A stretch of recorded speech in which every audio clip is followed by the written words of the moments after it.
So I'd like to explore the question I get a lot, which is, should I specialize or should I be a generalist? And my answer, in short, would be you should be a specialized generalist. So let me explain what that means. When I interviewed Scott Adams not long ago, I suppose it was a few years ago, it doesn't feel like long ago. Hi, Scott, who is the creator of Dilbert.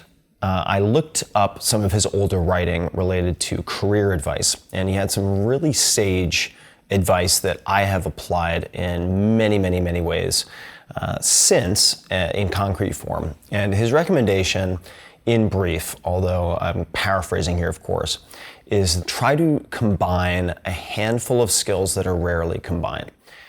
In other words, if you want to just specialize and become a basketball player, you really need to be in the top 0.0001% to do phenomenally well financially and otherwise. On the other hand, if, say, you combine two skills that are valuable but even more rare and therefore more valuable together in many instances, like a computer science degree and a law degree, or extreme knowledge of finance and or mathematics plus public speaking, automatically you have a competitive advantage that allows you to more likely end up, say, in the top decile of earning power. All right, so you're not trying to master 1,000 different skills. You're not dabbling as a dilettante in a million things and never going, say, a mile deep, but you are spreading yourself out across multiple skills that are rarely combined and can be very effectively combined.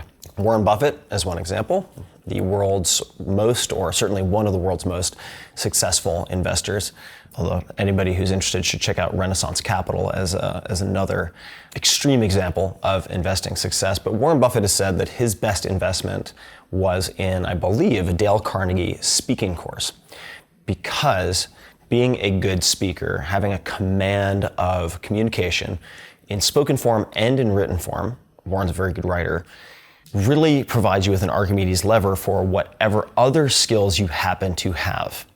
Because there are many who are, say, technicians in a specific field, but are not able to communicate effectively to lay people without dumbing things down. Warren's very good at this.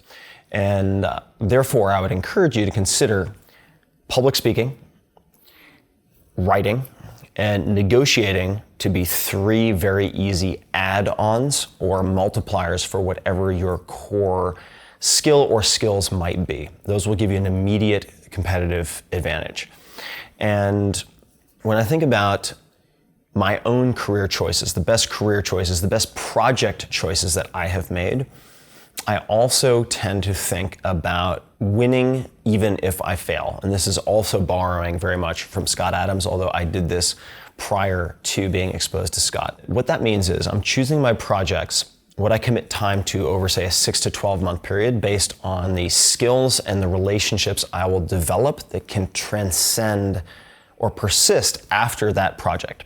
All right, so if you look at my experience with different types of startup investing, say early on advising StumbleUpon, which didn't work out, but then later I ended up becoming involved with Uber, that's a great example of this principle in practice. If you look at my experience with the 4-Hour Chef and the experimental Amazon publishing, which did not work out as well as one would have hoped, but then my relationship that I developed with Houghton Mifflin, HMH, that then transferred over later to my work with Tools of Titans. Okay.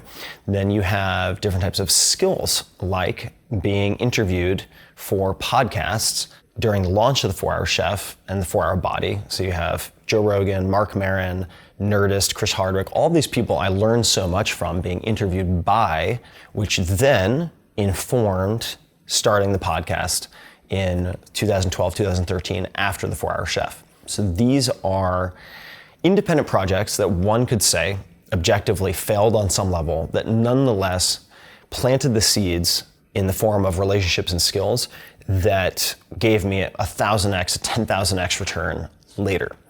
And that is how you can ensure yourself, in some ways bulletproof yourself against failure, as long as you have those ingredients, relationships, good people, and skills, marketable skills, that can be transferred to other areas outside of that particular project or experience so that it's not siloed. And so those are a few of my thoughts on sort of specialized versus generalist, and also making career decisions in such a way that you are able to have a positive snowball effect, whether you are a specialist or a generalist. And my particular approach, as I mentioned at the very beginning, is to be a specialized generalist. So you're choosing a handful of things that combine very, very well, as opposed to trying everything or planting all of your bets in one particular spot.